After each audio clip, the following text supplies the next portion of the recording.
Hello दोस्तों, welcome to Brighton academy.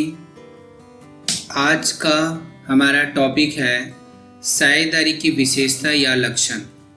विशेषता मतलब क्या हो गया जी, इसके गुण से हैं कि साझेदारी के क्या क्या गुण होते हैं, जिसे हम लोग इंग्लिश में कहते हैं कैरेक्टरिस्टिक्स ऑफ पार्टनरशिप। तो हम लोग देखेंगे ये इसकी विशेषताओं को कुछ बिंदुओं के माध्यम से हम लोग देखेंगे कि इसकी विशेषता अर्थात इसके जो लक्षण है वो क्या क्या है। तो पहला है अनुबंध या समझौता। सबसे पहले साझेदारी होने के लिए सबसे पहले क्या होना चाहिए जी, साझेदारों के बीच अनुबंध होना चाहिए। अनुबंध अर्थात समझौता होना चाहिए कि किस तरीके से बिजनेस या व्यवसाय को चलाना है। तो समझौते किस टाइप के होते हैं जी, एक होता है लिखित समझौता और एक होता है मौखिक समझौता। दो टाइप के समझौते होते हैं। लिखित अर्थात कहीं पर लिख कर रखा जाता है। मौखिक समझौता मतलब ये होता है कि आपस में साझेदार विचार विमर्श करके ही डिसाइड कर लेते हैं कि आगे बिजनेस को किस तरीके से चलाना है। तो इस तरीके से समझौते क्या होते हैं, या तो लिखित होते हैं या तो मौखिक होते हैं। परंतु लिखित समझौता ही साझेदार के हित में होता है। लिखित समझौता साझेदार के हित में होता है, कहने का तात्पर्य ये है अगर किसी प्रकार का साझेदारों के बीच में वाद विवाद होता है तो मौखिक समझौता को प्रूफ के रूप में नहीं माना जा सकता है। लिखित समझौता क्योंकि वो एक कागजी कार्यवाही के माध्यम से होता है, इस कारण से इसको हम लोग साझेदारों के हित में कहेंगे। इसको जब भी वाद विवाद की स्थिति हो तो इसे प्रूफ के रूप में दिखाया जा सकता है, इसी कारण से लिखित समझौता ज्यादा बेटर। तो पहला पॉइंट हमने क्या पढ़ा, अनुबंध या समझौता। दूसरा पॉइंट हमारा साझेदारों की संख्या। तो साझेदारों की संख्या क्या होनी चाहिए, अगर एक साझेदारी स्टार्ट करना है तो कम से कम 2 सदस्य तो होना जरूरी है साझेदारी के लिए। और आगे देखेंगे अधिकतम संख्या के बारे में मौन है, मतलब अधिनियम में अधिकतम संख्या के बारे में ऐसा कुछ कहा तो नहीं गया है बाकी आगे, किंतु कंपनी अधिनियम 2013 में की धारा जो 464 है उसमें बताया गया है कि अधिकतम संख्या कितनी होनी चाहिए। तो अधिकतम संख्या यहाँ पर 100 होनी चाहिए। कितनी होनी चाहिए, 100, उससे अधिक नहीं होनी चाहिए। तो मैंने अभी क्या बताया कि न्यूनतम कितना होना चाहिए, कम से कम 2 सदस्य होना चाहिए और अधिकतम से अधिकतम 100 सदस्य होना चाहिए कंपनी अधिनियम 2013 की धारा 464 के अनुसार। परंतु कंपनी अधिनियम 2014 में, मतलब 2013 में 100 था, उसे 2014 में चेंज कर दिया गया है। 2014 में कितना कर दिया है, इसकी अधिकतम संख्या कितनी कर दी गई है, 50। मतलब 50 से अधिक नहीं होना चाहिए। मतलब वर्तमान में अभी जो नियम लागू है वो 50 है, न कि 100 है। आप लोग एक चीज ध्यान में रखेंगे, जब कभी कभी पेपर में वस्तुनिष्ठ प्रश्न आता है तो कभी कभी ये पूछा जाता है कि कंपनी अधिनियम 2013 के अनुसार साझेदारों की अधिकतम संख्या कितनी होनी चाहिए। तो आप क्या बोलेंगे, 100 को टिक लगाएंगे या 100 के ऑप्शन को चुनेंगे। बाकी 2014 जो अभी वर्तमान में चल रहा है, 2014 से अभी जो कंटिन्यू जो चला आ रहा है, तो आपका कितना है जी, 50 अधिकतम मतलब साझेदार होना चाहिए। भारतीय कंपनी अधिनियम की धारा 11 के अनुसार बैंकिंग व्यवसाय में 10 होना चाहिए। मतलब कहने का मतलब है अगर कोई बैंक पार्टनरशिप में खोला जाता है तो अधिकतम कितने सदस्य होना चाहिए जी, 10 सदस्य होना चाहिए, उससे अधिक नहीं होना चाहिए। तो तीसरा नंबर है व्यवसाय। तीसरा नंबर टॉपिक है व्यवसाय। साझेदारी के लिए कोई ना कोई एक निश्चित व्यवसाय होना जरूरी है।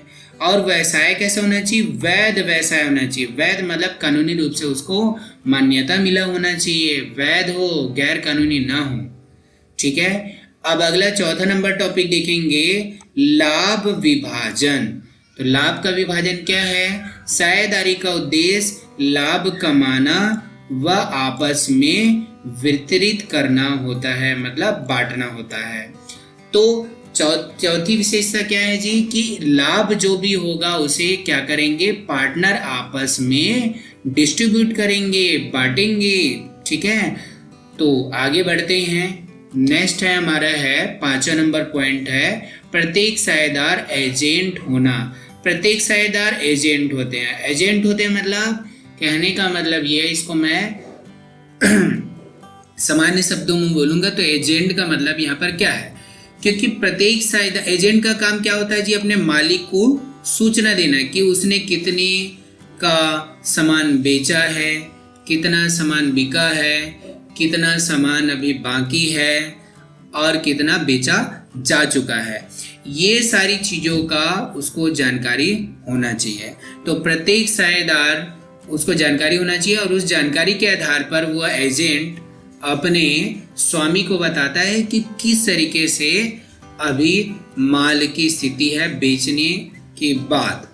तो उसे हम लोग एजेंट कहते हैं, जो अपने मालिक को सूचना देता है। तो प्रत्येक साझेदार का एजेंट होना, तो इसका मतलब अपने यहाँ से समझेंगे, प्रत्येक साझेदार अपने कार्य से फर्म को बद्ध कर सकता है, मतलब अपने फर्म के बारे में वो क्या करता है जी, कार्य के बारे में जानकारी देता है। साझेदारों के द्वारा किया प्रत्येक कार्य फर्म के द्वारा ही किया गया कार्य माना जाता है। जैसे कि एजेंट क्या करता है, कार्य करता है, अपने मालिक को बताता, वैसे ही इसमें साझेदार जो भी कार्य होता है उसका आपस में एक दूसरे को जानकारी देते हैं।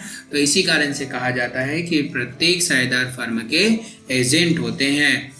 असीमित दायित्व, असीमित दायित्व का मतलब क्या हो गया जी, अगर फर्म को ऋण चुकाने के लिए ऋण चुकाना होगा, उसने फर्म को स्टार्ट किया है तो उसको लोन की जरूरत पड़ी, ऋण की जरूरत पड़ी, तो प्रत्येक साझेदार का दायित्व क्या हो गया जी, असीमित हो गया। प्रत्येक साझेदार का दायित्व कैसे असीमित हो गया, क्योंकि उसे जल्द से जल्द चुकाना है या टाइम पीरियड में चुकाना है। तो सभी साझेदारों का यह दायित्व है कि वो जल्दी से जल्दी अच्छे तरीके से, बेटर तरीके से काम करें, जिससे उसके दायित्व का भुगतान जल्दी से किया जा सके। इस कारण से सभी साझेदारों का दायित्व क्या हो जाता है, असीमित हो जाता है।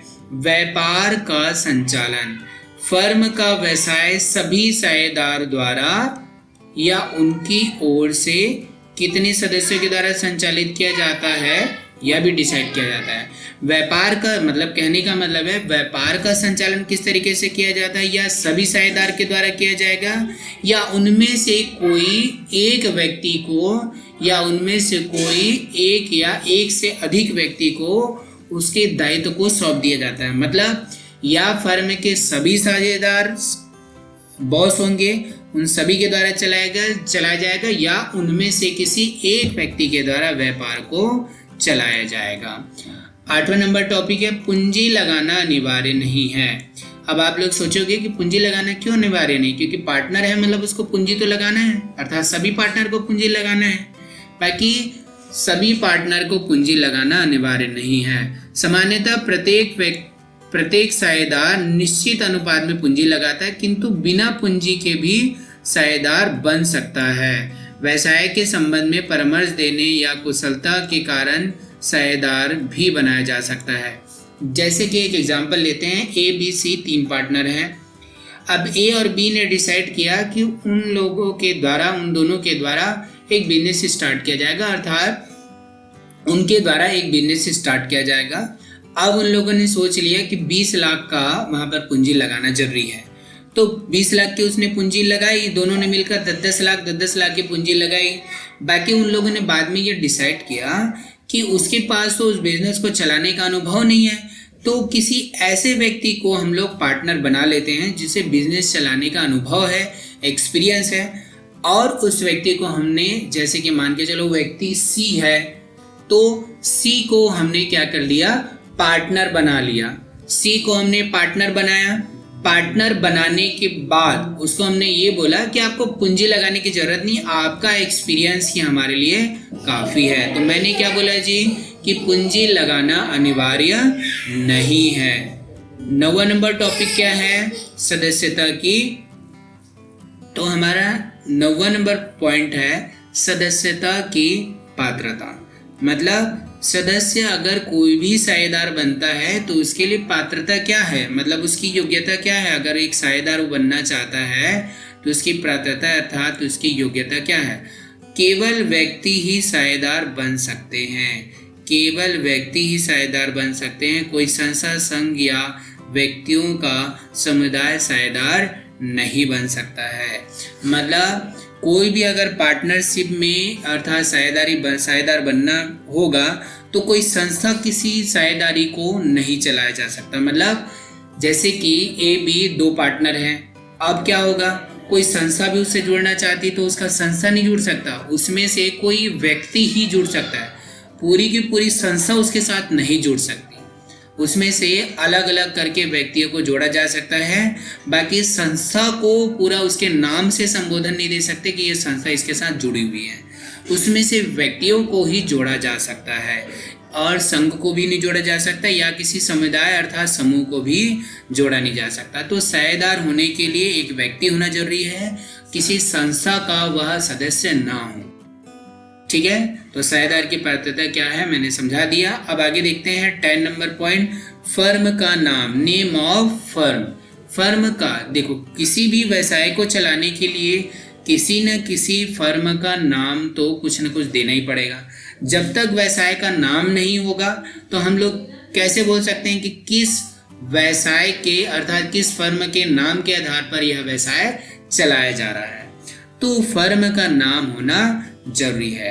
तो इसको आगे समझेंगे। जो व्यक्ति साझेदारी में शामिल होते हैं साझेदार कहलाते हैं। जो भी व्यक्ति साझेदारी में अर्थात साझेदारी व्यवसाय में जो शामिल होते हैं उस व्यक्ति को क्या कहा जाता है, साझेदार कहते हैं। और संयुक्त रूप से फर्म कहते हैं, मतलब साझेदारी में जितने भी व्यक्ति काम करते हैं उस साझेदारी को कंपनी ना कह के हम लोग उसको क्या कहते हैं, फर्म कहते हैं। जिस नाम से फर्म का व्यवसाय चलाया जाता है उसे फर्म का नाम कहा जाता है। जैसे कि हमने क्या किया, किसी भी संतोष फर्म करके हमने कोई एक कंपनी का नाम दे दिया या रबड़ फर्म दे दिया। ऐसे करके फर्म का कोई ना कोई एक नाम होना चाहिए। तो हम लोग इसको वापस एक बार समझेंगे कि साझेदारी की विशेषता क्या है, पॉइंट के माध्यम से एक बार समझेंगे। सबसे पहले क्या होना चाहिए, साझेदारों के बीच में अनुबंध होना चाहिए। अनुबंध कैसे होना चाहिए, लिखित व मौखिक होना चाहिए। साझेदारों की संख्या की बात करेंगे तो साझेदारों की संख्या मिनिमम अर्थात न्यूनतम कितना होना चाहिए, 2 होना चाहिए और अधिकतम 50 होना चाहिए।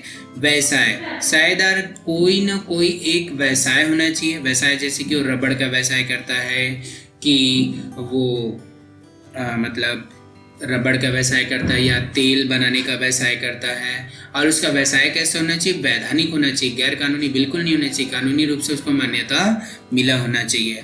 चौथा नंबर टॉपिक है लाभ का विभाजन।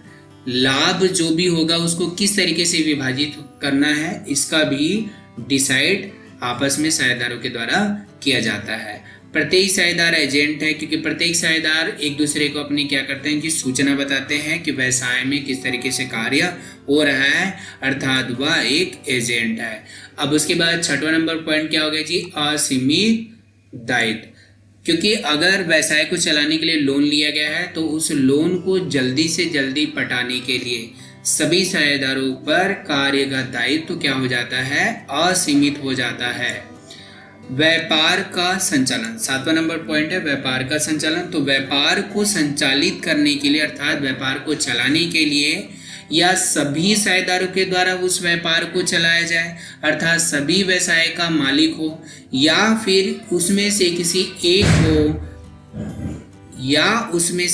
एक को बॉस बना दिया जाता। मालिक तो सभी होते हैं, बाकी किसी एक के द्वारा व्यवसाय को संचालन किया जाता है। तो मैंने क्या बोला जी, व्यवसाय का संचालन या सभी के द्वारा होना चाहिए या सभी में से किसी एक व्यक्ति के द्वारा होना चाहिए। पूंजी लगाना अनिवार्य नहीं है।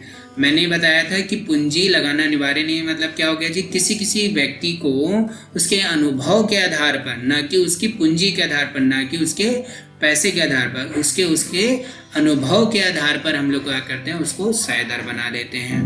सदस्यता की पात्रता, वो केवल व्यक्ति होना चाहिए, किसी संघ का कोई सदस्य नहीं होना चाहिए, किसी समूह का कोई सदस्य नहीं होना चाहिए। वो केवल एक व्यक्ति अलग से किसी भी व्यवसाय का या किसी भी संघ का कोई सदस्य नहीं होना चाहिए। अगर उसे साझेदारी में सदस्यता होना है तो वो अलग से एक व्यक्तित्व होना चाहिए, उसका एक अलग व्यक्ति होना चाहिए जो संघ से जुड़ा या फिर किसी भी समूह से जुड़ा हुआ ना हो, तो ही उसकी पात्रता साझेदार बनने के लिए होगी। उसके बाद फर्म का नाम, जिस भी व्यवसाय को हम लोग चला रहे हैं उस व्यवसाय का एक निश्चित नाम होना जरूरी है। तो ये इसकी क्या हो गई बच्चों, विशेषता हो गई। तो thank you for watching. Please like and subscribe.